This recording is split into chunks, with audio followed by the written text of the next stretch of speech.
Very good afternoon. This is Vigneshwaran. Previous year UPSC question paper discussion program 2018 ஓட gs2 paper நம்ம இன்னைக்கு பார்க்க போறோம். gs2 பேப்பர் நம்ம என்னென்ன சப்ஜெக்ட்ஸ் இருக்கு அப்படின்னா இந்தியன் பாலிட்டி இருக்கு, கவர்னன்ஸ் இருக்கு, இன்டர்னல் செக்யூரிட்டி இருக்கு, அதுக்கப்புறம் சோஷியல் ஜஸ்டிஸ் அப்படிங்கிற ஒரு டாபிக் இருக்கு. மெஜாரிட்டி பார்ட் வந்து கரண்ட் அஃபேர்ஸ் பார்ட்ல இருந்து கேட்பாங்க. பாலிட்டி கவர்னன்ஸ் வந்து அதிகமான ரோல் மெஜாரிட்டி ரோல் பிளே பண்ண போகுது. Political science and international relationship PSIR எடுக்கக்கூடிய ஆப்ஷன் எடுத்திருக்கக்கூடியவங்களுக்கு இது ரொம்ப அல்வா மாதிரி இருக்கும் பேப்பர் 2. மற்றவங்களுக்கு பாலிட்டி கவர்னன்ஸ் நல்லா படிச்சிருந்தா நல்ல மார்க் வாங்குறதுக்கான வாய்ப்புகள் இருக்கு. ஸோ நம்ம இதுல என்னென்ன இருக்கு அப்படிங்கிறத பார்ப்போம். அதுல ஃபர்ஸ்ட் கொஸ்டின் பாருங்க. ஃபர்ஸ்ட் கொஸ்டின் என்ன கேட்டிருக்காங்க அப்படின்னா, இந்த light of the recent controversy regarding the use of electronic voting machines, what are the challenges before the Election Commission of India to ensure the trustworthiness of the elections in India? In a democracy, there is nothing more important than the credibility of the electoral process. Recently, many political parties in India have been seeking for a return to the ballot paper. The issue pertains to the efficacy and credibility of the electronic voting machines. Recently, many political party leaders are criticizing the electronic voting machines. It can be tampered. Recently, the Election Commission conducted one hackathon. In the hackathon, anyone can hack the electronic voting machine. The prize was also announced, but it was finally failed.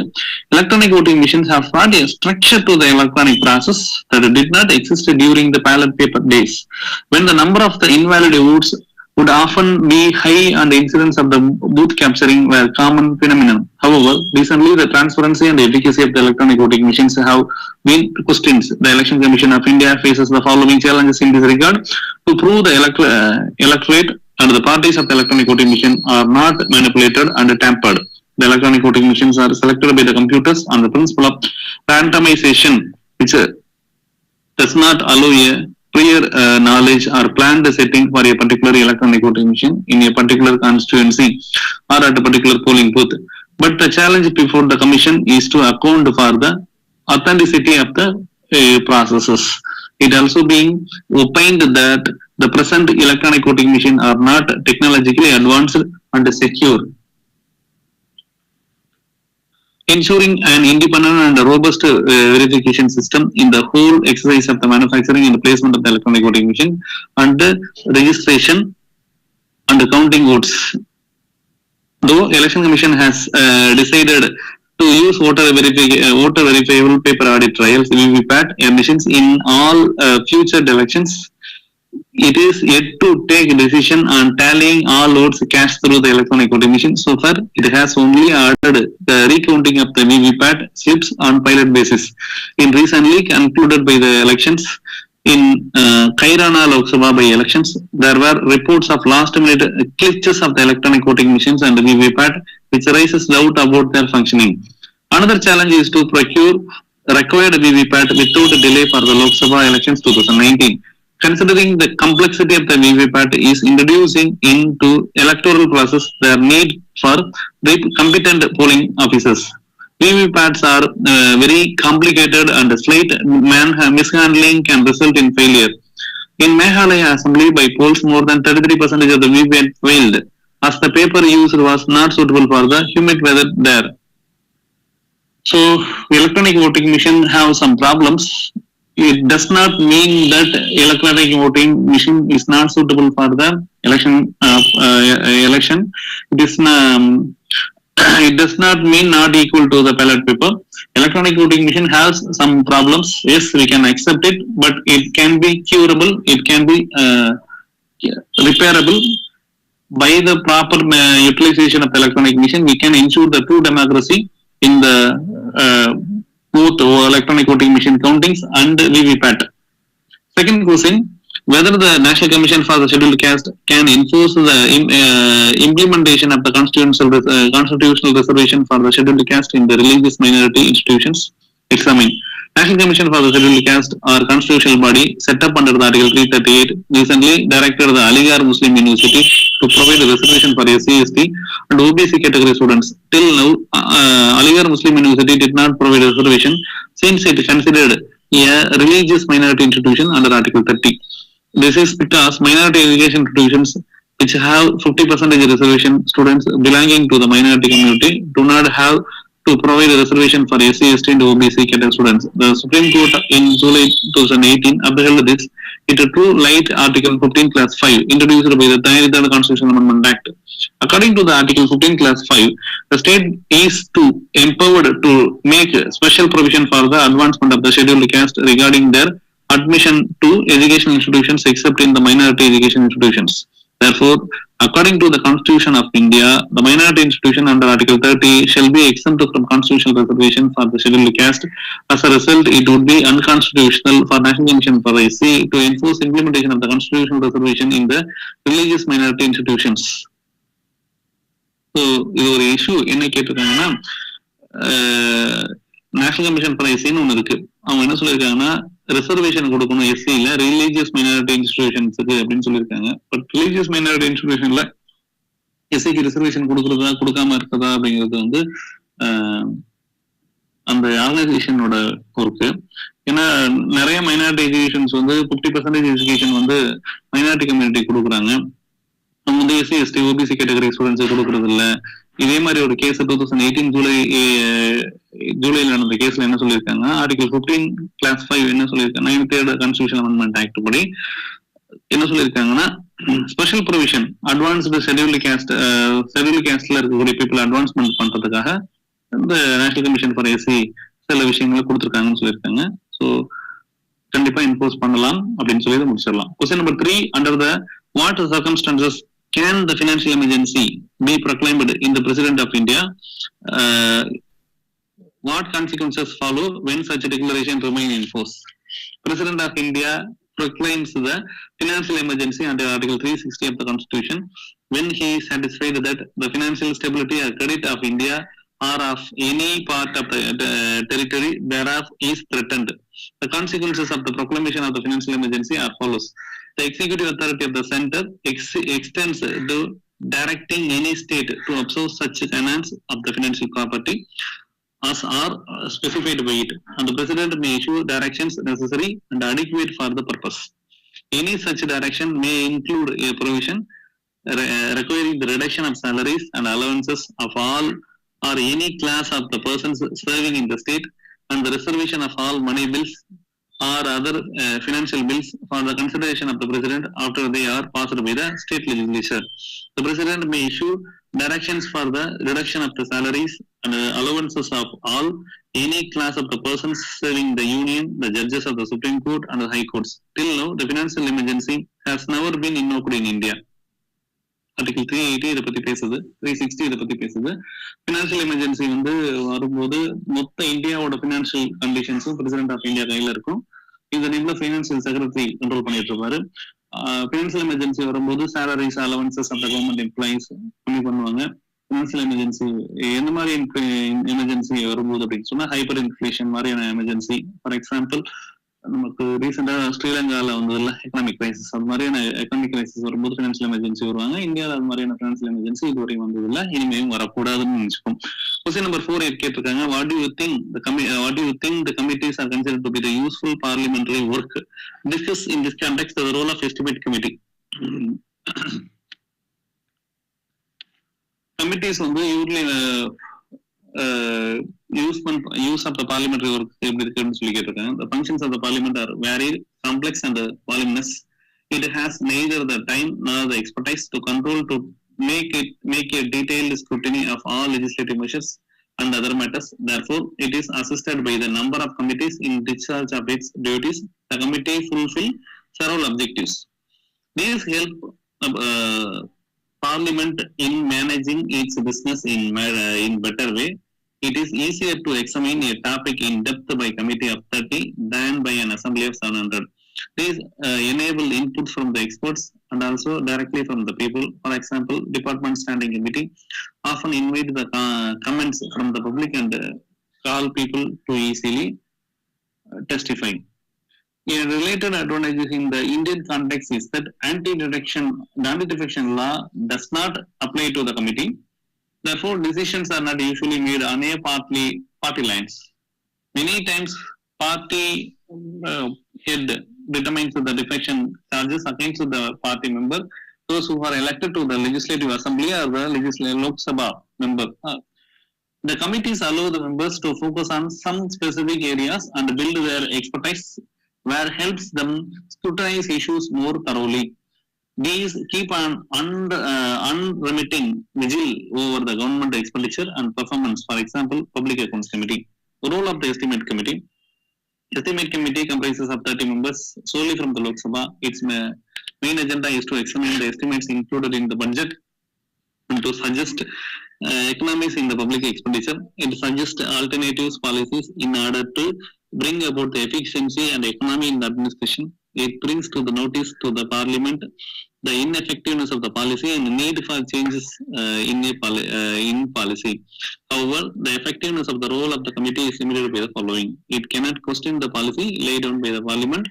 It examines the budget estimates only after they have been voted by the Parliament and more before that.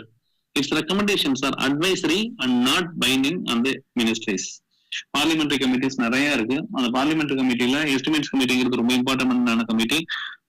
Total கவர்மெண்டோட எக்ஸ்பெண்டிச்சரை future financial இயருக்கு என்னென்னலாம் இருக்கும் அப்படிங்கறத analyse பண்றதுக்காக இருக்கும். Exclusive Lok Sabha members மட்டும் தான் இருப்பாங்க. ஏன்னா பினான்சியல் டைரக்ட் டெமோக்ரஸில பீப்புளோட ரெப்ரஸன்டேட்டிவ்ஸ் தான் பினான்சியல் மேட்டர்ஸ் ஹேண்டில் பண்ணணும் அப்படின்னு சொல்றதுக்காக இவங்க இருப்பாங்க. ஸோ இந்த எஸ்டிமேட்ஸ் கமிட்டியோட ரோல் ஃபங்க்ஷன்ஸ் ரொம்ப இம்பார்ட்டன்ட். இது இந்த மெம்பர்ஸ் இப்ப ரீசெண்டா பார்லிமெண்ட்ல ஸ்ட்ரென்த் இன்க்ரீஸ் ஆக போகுதுன்னு சொல்றாங்க. ஒருவேளை இன்க்ரீஸ் பண்ணாங்கன்னா பார்லிமெண்ட் லோக்சபா கான்ஸ்டிட்யூன்சிஸ் இன்க்ரீஸ் பண்ணி லோக்சபா மெம்பர்ஸ் இன்க்ரீஸ் பண்ணாங்கன்னா எஸ்டிமேட்ஸ் கமிட்டியோட மெம்பர்ஸும் இன்க்ரீஸ் ஆகும். கொஸ்டின் நம்பர் 5 பாருங்க. The Comptroller and Auditor General have very vital role to play. Explain how this reflected in the method and the terms of his appointment as well as range power he can exercise. Comptroller and Auditor General act as the guardian of the public purse and controls the entire gamut of the financial administration. Article 148 envisages the post of CAG with a tenure of 6 years. He is appointed by the President and can be removed on the grounds of the broad misbehavior and incapacity on the basis of the resolution passed by the special majority by both houses of the Parliament. Article 48 controller and auditor general சொல்லியிருக்காங்க. Controller and auditor general total இந்தியாவோட both state assembly state அசம்பிளியோட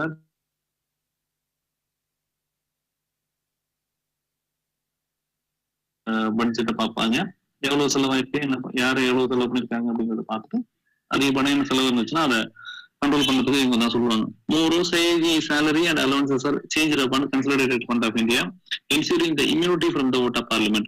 Thus, there are strong inbuilt safeguards available to ensure the autonomy for the CAG to effectively discharge the role. Role of CAG conducts legal, regulatory, and property audit. Audit expenditure from a contingency fund, public account, consolidated fund, and other states. Submits audit reports to President and Governor for the legislation. Audit the receipts and expenditure of the government companies and the entities substantially financed from the central state revenue. Act as a guide for Public Accounts Committee of the Parliament, ensuring the transparency and the financial administration. Its rules as the highest auditing authority, it intrinsically linked to the efficacy of the government policies by keeping a watch on financial aspect of the good governance, thereby preserving the democratic ethos.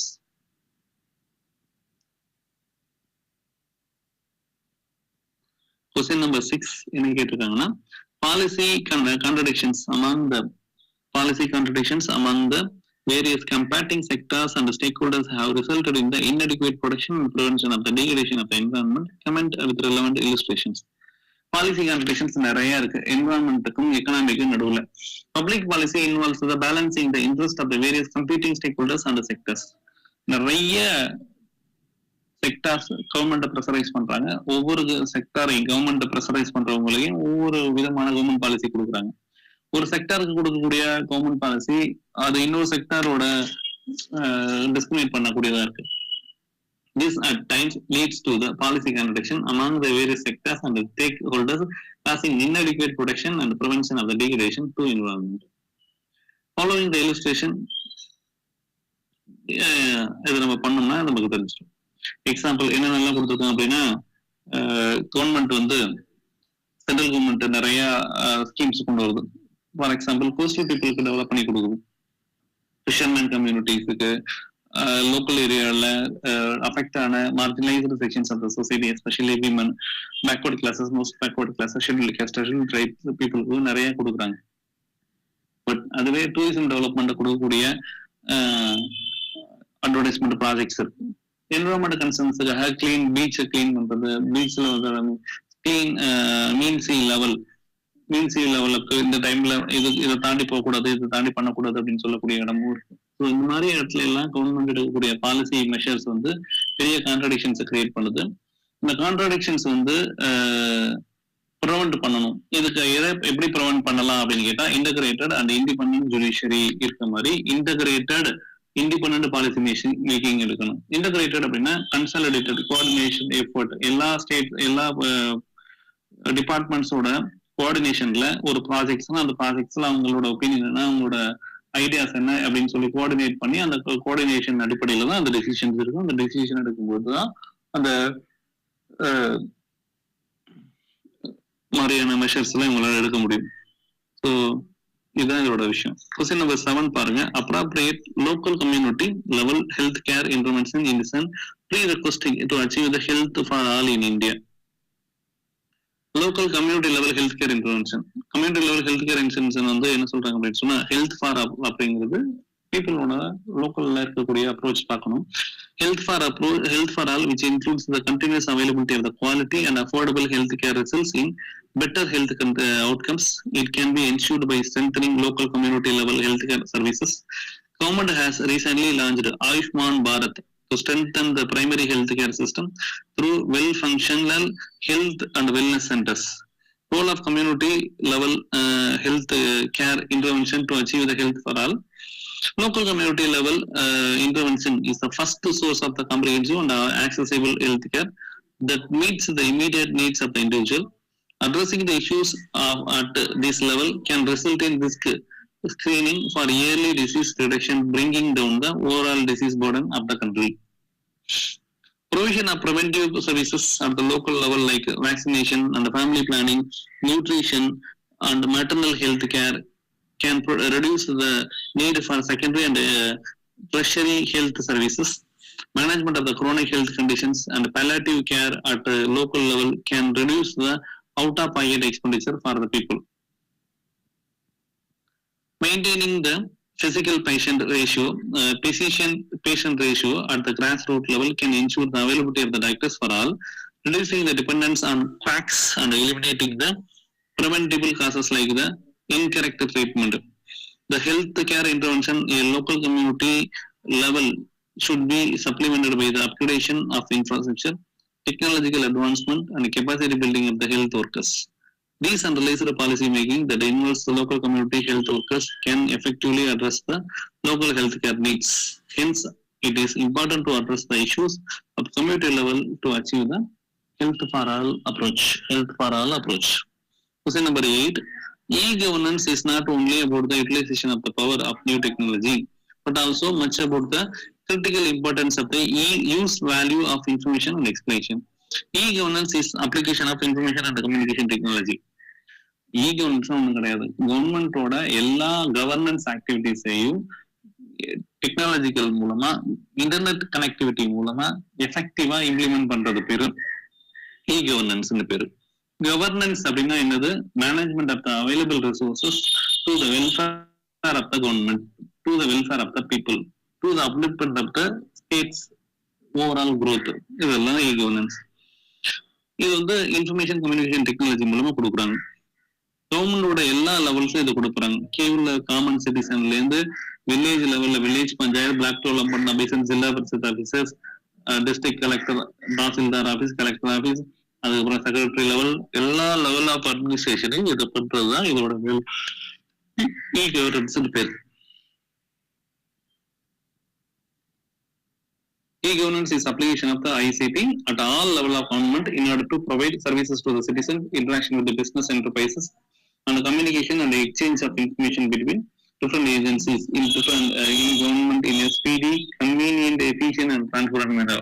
Although e-governance is about utilization of the power, new technology like the satellite technology, GPS, computer, internet, mobile, biometrics, etc. in an efficient manner. It is also very much about how the information collected it is utilized to better cater to the needs of the citizens. The information collected should help in clarity in objective setting, not only in ICT terms, computers, networks, etc., but also the process outcomes and the measurements post implementation. Information should be used for data mining and for supporting the management decisions and not merely for word processing. By knowing the value of information and its foundation, information can be improved and can provide better support in decision making and better assessment can be made. Therefore, the focus of e-governance should not only be limited to efficiently utilizing new technologies, but it should also be oriented toward ensuring good governance using the information gathered. Question number 8. India's relations with Israel have a acquired depth and diversity which cannot be rolled back. Discuss. India Israel relationship பத்தி international ரிலேஷன்ஷிப்ல ஒரு கேட்ட இம்பார்ட்டன்டான questions இது. India இஸ்ரேலுங்கிறது நமக்கு பாலஸ்தீன்ல ஒரு பாட்டா சின்னோடு பாட்ட ஆரம்பிச்சது. இன்னைக்கு இஸ்ரேல் பாலஸ்தீன் கான்ஃபிளிக்ட்ல இந்தியா ப்ராப்பரான மிடில் பாத் எடுத்து ரெண்டு பேருக்கும் வார் இல்லாத சுச்சுவேஷன் இருக்கணும்னு தான் நம்மளோட விரும்புறோம். பாலஸ்தீன் மேல நமக்கு பாலஸ்தீன் என்னென்னலாம் டிமாண்ட் வைக்கிறாங்க, உங்களோட ஹியூமன் ரைட்ஸ் நம்ம பாலஸ்தீனத்துக்கும் எல்லா சப்போர்ட்டும் கொடுக்குறோம். இஸ்ரேல்ல நமக்கு டெக்னாலஜிக்கல் சப்போர்ட் தான், இன்டர்நேஷனல் லெவல்ல டெக்னாலஜி அலையன்ஸ் நம்ம ப்ராப்பரா நம்ம அவங்கள்ட்ட பண்ணிட்டு இருக்கோம். The diplomatic relation between India and Israel are established in 1992. Since then, especially during the Kargil war, when Israel's Mossad helped India's RA by providing the critical intelligence inputs. Relation between both countries have gained the strength both in depth and diversity. 1992 Narasimha Rao கவர்மெண்ட்ல தான் இந்தியாவுக்கும் இஸ்ரேலுக்கும் முதல்ல relationship உருவாகணுச்சு. அதுக்கப்புறம் கார்கில் வாரப்போ இஸ்ரேலோட முசாடு நமக்கு ரா ஏஜென்சியா நமக்கு பயங்கரமா ஹெல்ப் பண்ணாங்க. கிரிட்டிக்கல் இன்டெலிஜென்ஸ் இன்புட்ஸ் எல்லாம் நமக்கு ஹெல்ப் பண்ணாங்க. During the Indian Prime Minister 25 visit to Israel last year, both countries signed many important agreements such as setting up of the India-Israel Technological Innovation Fund, Technical Innovation Fund DIF உருவாகியிருக்காங்க. Cooperation in space technology, water conservation in India, 3-year work program in agriculture. The rise of the Islamic extremist terrorism brought together both the countries against the global threat of terrorism.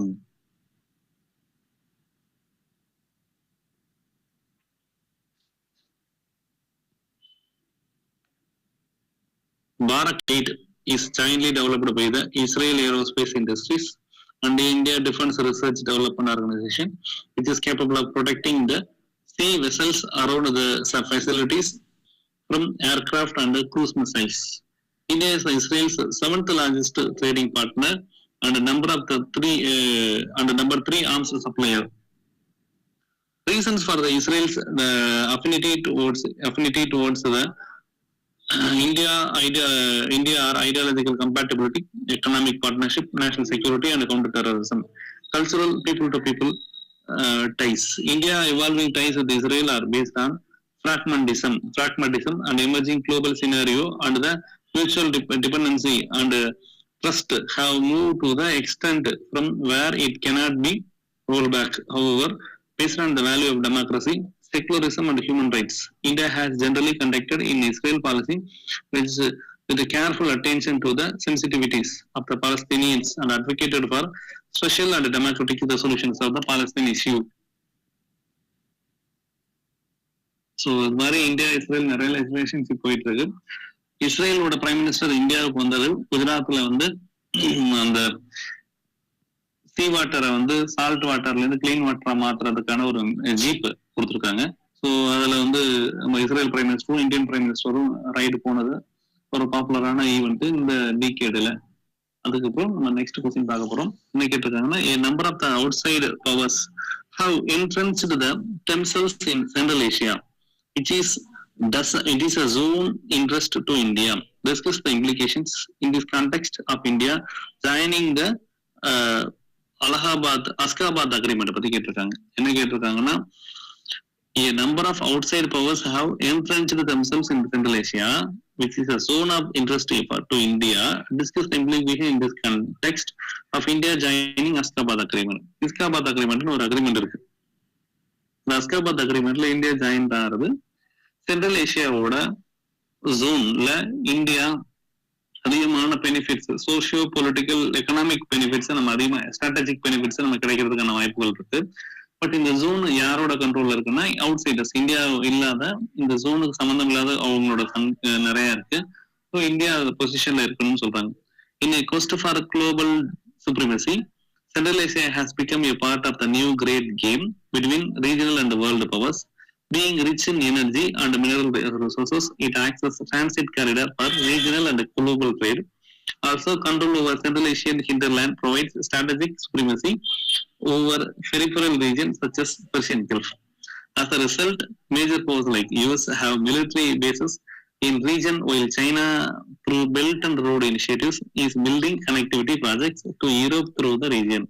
But India also has huge stake in the region, as it is important for India's ambition as a regional power. Securing energy and trade transit needs, its importance is evident from India joining the Ashgabat Agreement. Major powers, US has military base in the region. China, through Belt and Road initiatives, is building the connectivity projects in Europe through this region.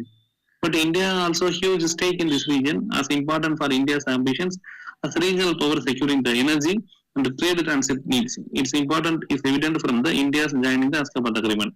Joining the Ashgabat Agreement enable India to utilize existing transport and transit corridors to facilitate trade and commercial interactions with the Eurasian region through the better integration with the Eurasian Economic Union and the Shanghai Cooperation Organization. Increase scope of Chabagar to become Mittal Gateway and the shortest land route to Central Asia. Provide access to high value minerals in Central Asia. Increase India's trade with Central Asia, which is currently over $1 billion, only 0.11% of the Central Asia's trade. Synchronize the existing trade corridors with the international north-south transport corridor, complementing India's efforts for enhanced regional connectivity and accessibility. Therefore, Ashgabat Agreement acts as India's doorway to Central Asia, thereby providing accessibility for trade, energy security, and strategic balance to global power politics.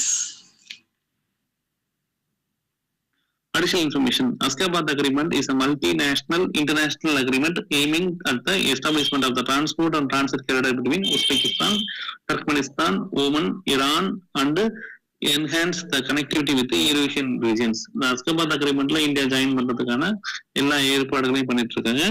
இந்த Asia ட்ரேடுல இந்தியாவோட importance அதிகப்படுத்தணும் அப்படிங்கிறதுக்கும் ரொம்ப இம்பார்ட்டண்டா இருக்கும்.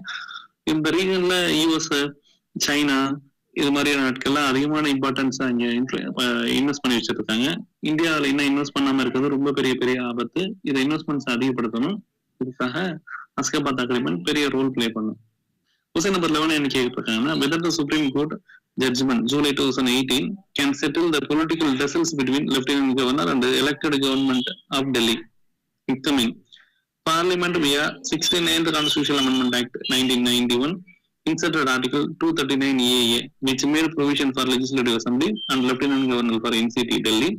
Since the insertion of the new provisions, the political tussles between Lieutenant Governor and the selected government of Delhi has been observed regarding running of day-to-day business, stalling Council of Ministers decisions, and the control over the bureaucratic machinery.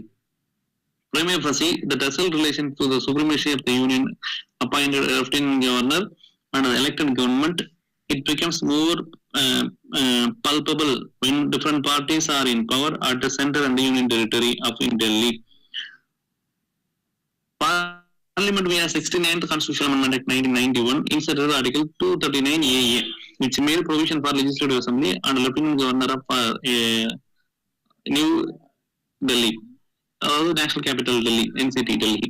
The insertion of the new provisions in the political tussle between Lieutenant Governor and the elected government of Delhi has observed regarding the running a day-to-day business, stalling Council of Ministers decisions, and control over the bureaucratic machinery. Prima facie, the Dussel relation to be the supremacy of the Union Cabinet, even appointed Lieutenant Governor, and the elected government. It becomes more palpable when the different parties are in power at the center and the Union Territory of Delhi. According to the Article 131 of the Constitution of India, Supreme Court has original jurisdiction in any dispute between Government of India and one or more states. Accordingly, the Supreme Court is recent judgment July 2018 provide for the solution to settle these political vessels. In relation to the issue of power to legislate and make policies, the Supreme Court held that by virtue of Class 4 of the Article 239 EAA, the elected government has power to legislate on all issues except for subject relating to land, police and public order, which is under the executive domain of the Union Parliament. According to the Article 131 of the Constitution of India, Supreme Court has original jurisdiction in any dispute between the Government of India and one or more states accordingly. The Supreme Court in the recent judgment July 2018 provided for the solution to settle this issue. In relation to the power to legislate and make policies, the Supreme Court held that by virtue of the Class 4 of the Article 239 EAA, the elected government has the power to legislate on all issues except for the subject relating to the land, police order, which is under the exclusive domain of the Parliament. On issues discard between the Lieutenant Governor and the Council, the Supreme Court held that Lieutenant is not to act in a mechanical manner and stalled Council of Ministers' decisions. Further, in case of any difference, matter can be referred to President, but it should be exceptional cases and not a general rule of the business. The noble principle of democracy and deliberations have been worked by the Supreme Court in this case, which provide ample amount of the guiding light to settle power tussle, but the solution to political tussle between the Lieutenant Governor and elected government of Delhi lies in discarding the anarchist or absolutist approach. Focus on working harmoniously, settling disputes by the discussion and keeping the interest of the people above narrow political interest.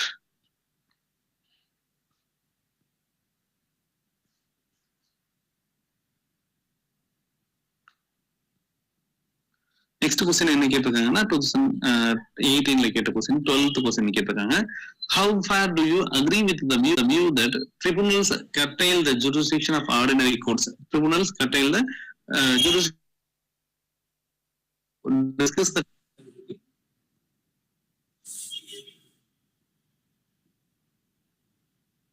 constitutional validity.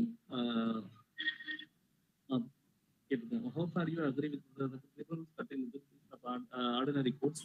In view above, discuss the constitutional validity and competency of the tribunals of India. A tribunal is a quasi-judicial body established by an Act of Parliament or state legislature under Article 323A or 333B to resolve the dispute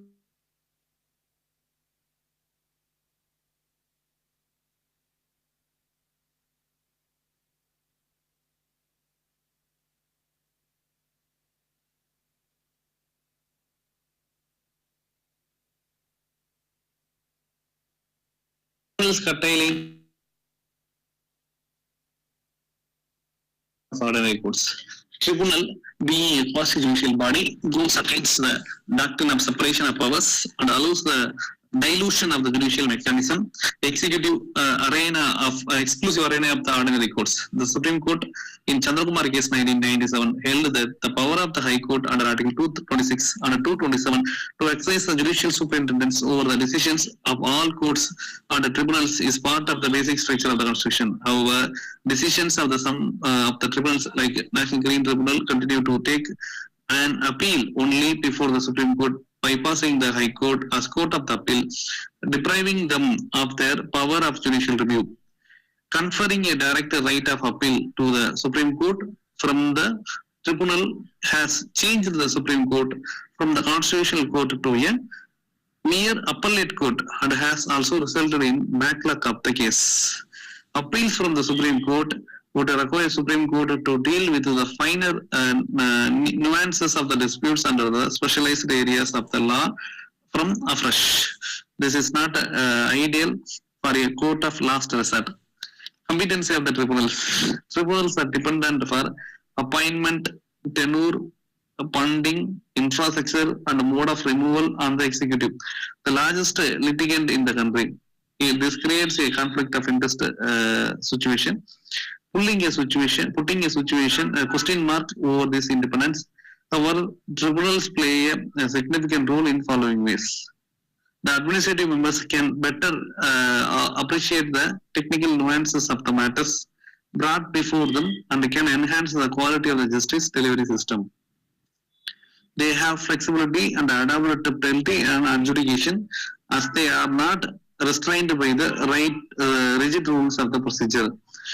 They are less formal, less expensive, and a faster way to resolve the disputes.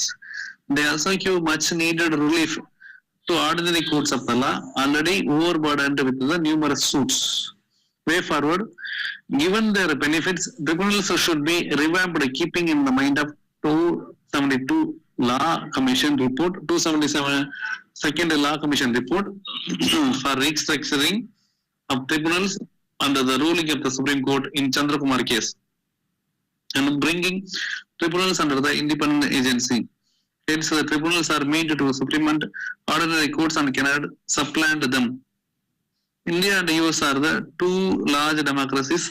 Examine the basic tenets on which the two political systems are based.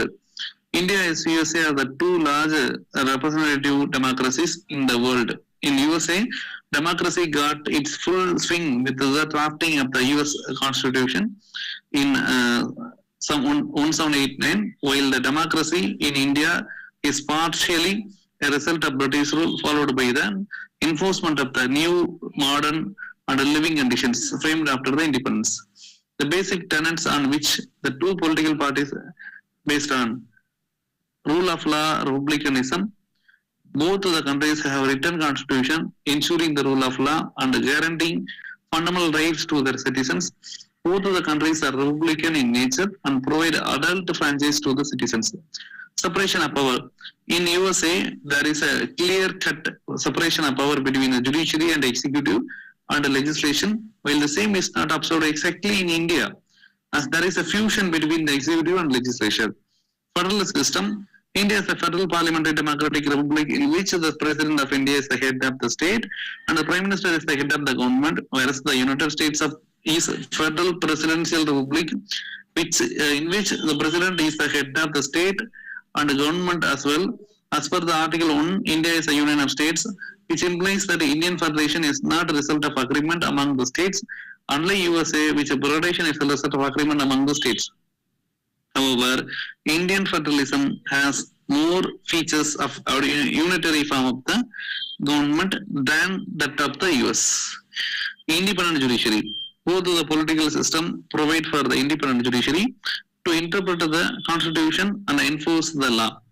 However, in India, single system of courts enforces both the central law as well as state law.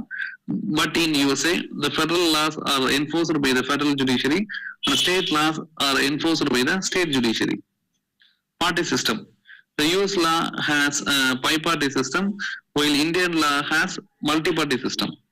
Though the US and Indian political system are similar in many respects, yet they are product of their unique history and socio-economic milieu and varying political culture.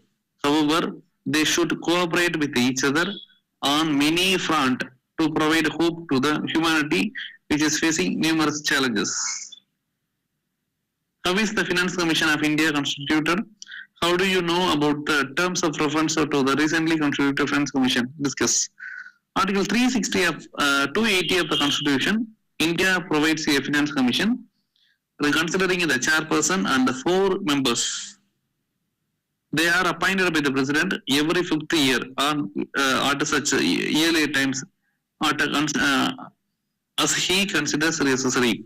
The chairperson should be a person having experience in the public affairs and 4 other members should be from the amongst the following: a judge of the High Court, a person with knowledge in government, financial and accounts, a person who has wide experience in financial and administration, a person with a specialized knowledge in economics.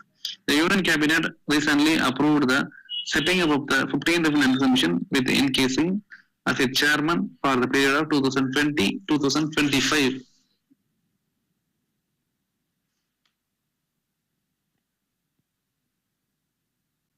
The terms of the reference of the 15th Finance Commission and issues.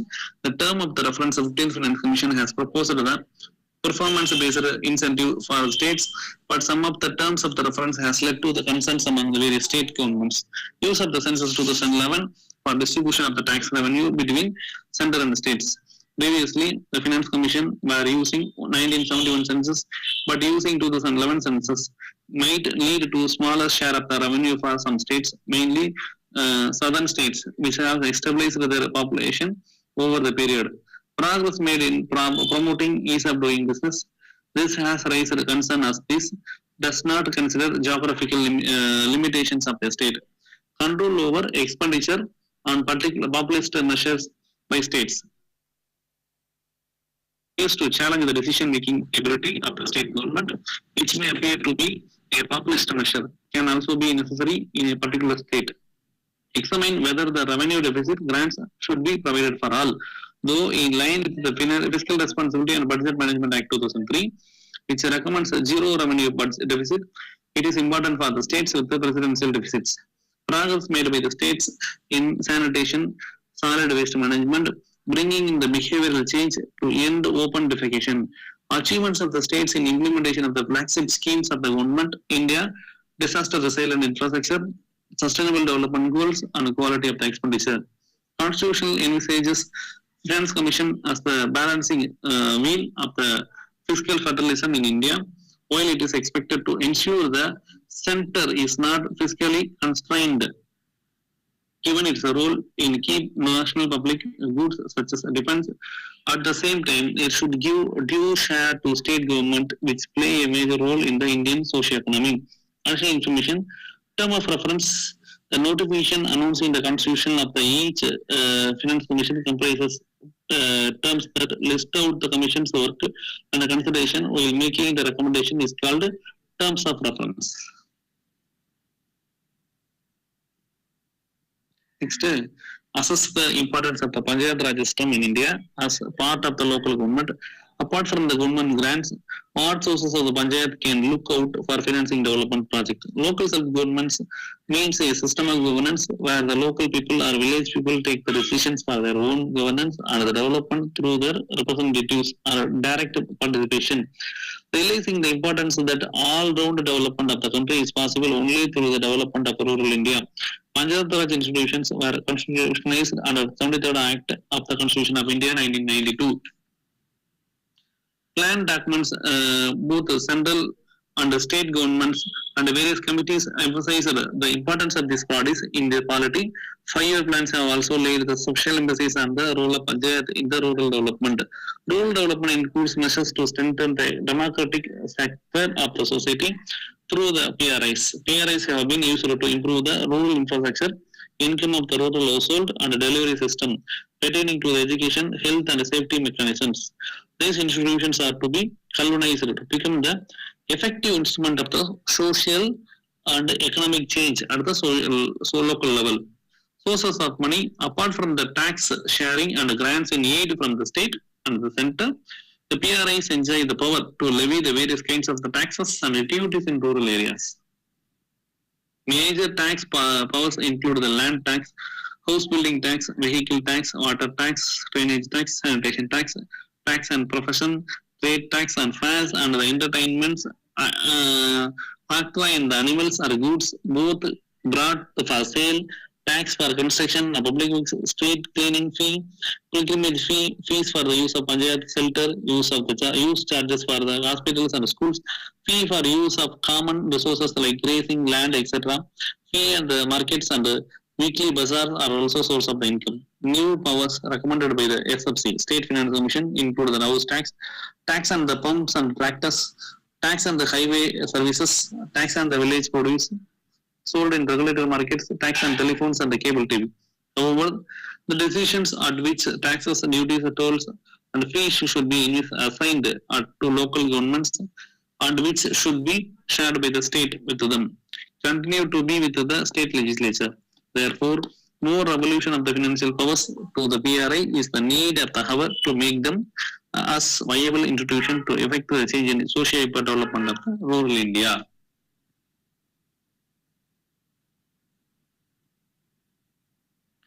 Multiplicity of the various commissions for the vulnerable sections of the society leads to the problem of overlapping jurisdiction and duplication of the functions. It is better to merge all commissions into the umbrella human rights commission. Argue your case. Vulnerable sections like women, children, SC, ST, minority, OBC are differently abled, are facing the multiple socio-economic disadvantages in terms of the health, sanitation, mobility, economic opportunity, etc. In India, to address it, the constitution or the legislation shall provided for National Commission for SC and ST, minorities and women and children. The prime intention is to protect the constitutional rights, coordination in socio-economic and educational development, address the atrocities related to matters. However, there are certain issues with regard to the multiplicity and functions like overlapping jurisdictions and duplication of efforts in dealing with the complaints and addressing the grievances. Data multiplication lead to narrow implementation, and this negatively impact the intended outcomes. Low financial independent and politicization of the commissions, absence of the checks and balances, etc. On the other hand, National Human Rights Commission, along with its states counterparts, has more pervasive mandate to inquire into the complaints, recommend actions, identify vulnerabilities, etc. Besides, national and state commission do not trespass their respective jurisdiction. We can envision to create an umbrella organization like Human Rights Commission, merging all the existing commissions. It is feasible given the nature of all commissions aiming to secure the dignified living conditions and protection of the human rights. It will remove the multiplicity, data manipulation, duplication, and will help in more sector-specific policy formulation, keeping in mind the different vulnerability faced by them. The Human Rights Commission unified should have the implementing arms or agencies at state, district and local levels to synchronize its efforts and consolidate the available data. Establishment of the umbrella commission, which will be more fiscal and policy prudent, having fiscal independence and the power to enforce the legal provisions, will strengthen its mandate. Technology can be employed to promote more conditions among different sections to promote the analysis and policy formulation and implementation. Human Rights Commission needs to be given more teeth in terms of the independent powers, functions and finance to enforce the mandate and realize the socio-economic development of the vulnerable sections of the society. How do you agree with the view that focus on lack of availability and food as the main cause of hunger strike the attention away from the ineffective human development policies in India? Hunger is a stark and bitter reality teeming millions in India who are caught under the poverty trap. It also quite true that single point focus on lack of availability of the food as the prime reason for hunger has kept the ineffectiveness of the human development policies in India in the background. Most of the poverty-stricken households barely manages difficult existence and struggle to provide their children with the nourishment they need to be healthy, happy, and reach their full potential. Almost a third of the Indian babies are born with the too low birth weight, which is very high number and reflects in ineffectiveness of the human development policies in India. Lack of access to food, no access to drinking water, lack of sanitation facilities, gender inequality, all these contribute to the child malnutrition, which again comes from hunger and poverty. Ending hunger and malnutrition will not be achieved by focusing on food security and agriculture alone. Policymakers in India must acknowledge the critical need to link action addressing the food security to national strategies across the sectors. There is a need to ensure the zero hunger program with no standard children below the age of 2. This would be multi-pronged strategy that focuses on improving agriculture productivity, empowers the women through the support for maternal and child care practices, and offers nutritional education and social protection programs. The nutrition mission must develop the effective protocols for treating the acutely malnourished while ensuring the better coordination between the nutrition and the healthcare departments. India should adopt a zero tolerance mindset in battling the hunger through the long-term political commitment and the effective human development policies that do not see hunger as arising only out of the lack of availability of the food. The country's serious hunger level is driven by high child malnutrition, underlines the need for stronger commitment to the social sector and ineffective human development policies rolled in ground realities in India.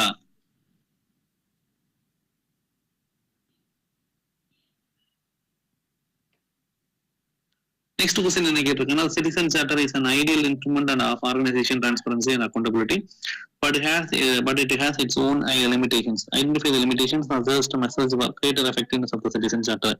Citizen charter is a voluntary declaration by the government agency about its mandate, what to expect by way of service and how to seek a remedy if something goes wrong. In doing so, it aims to realize the principles of the transparency, accountability and the responsiveness of the good governance. However, its effectiveness has been limited due to the reasons mentioned below. Limitations: devoid of the participatory approach in consulting stakeholders like the cutting edge staff and the end users in its formulation.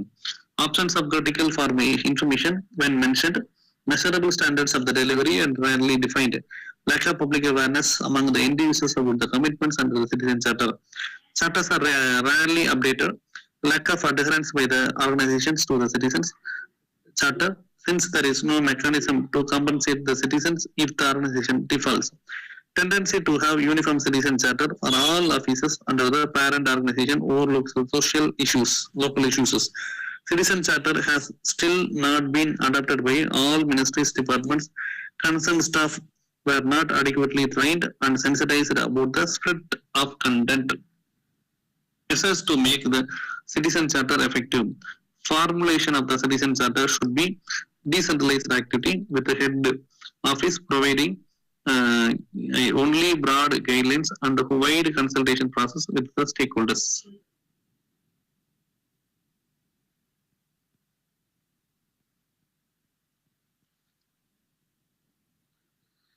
Citizen charter must be precise and make specific commitments of service of delivery standards in quantifiable terms. Clearly lay down the reversal mechanism which the organization is bound to provide it if it has defaulted the promised standards of delivery. Periodic evolution of the citizen charter through the external agency. Hold officers accounted for results by fixing responsibility in case of the default. Internal structuring should precede citizen charter formulation to make them more credible and effective than those designed as mere task exercise without any system re-engineering. Wider publicity about its vernacular languages. Therefore, given the importance of the citizen charter is ensuring good governance, urgent steps in including those mentioned above need to be taken to ensure they are effective in achieving their objective. What are the key areas of the reform if WTO has to survive in the present context of the trade war, especially keeping in mind of that interest of India? WTO organization, World Trade Organization, officially commented in 1995 after replacing the General Agreement on Tariffs and Trade. WTO intends to supervise and liberalize international trade, but recent trade was initiated by the USA with China. India and other countries evoke the need for reform in WTO if it has to survive in the present context. The key areas of the reform are dispute settlement system.